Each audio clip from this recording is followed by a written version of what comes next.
شکوفه میرقصد از باد بهاری، شده سر تا سر دشت سبز و گلناری.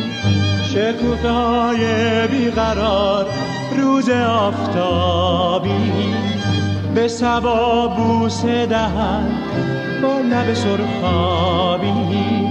ای شکوفه خنده تو جلوه ها دارد، آن روی زیبا نظری سوی ما دارد.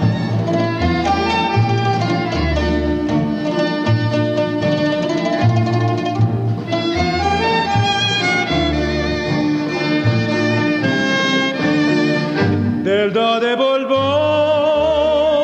دارد سخنها، آراید از ساز و سخن بزم چمن.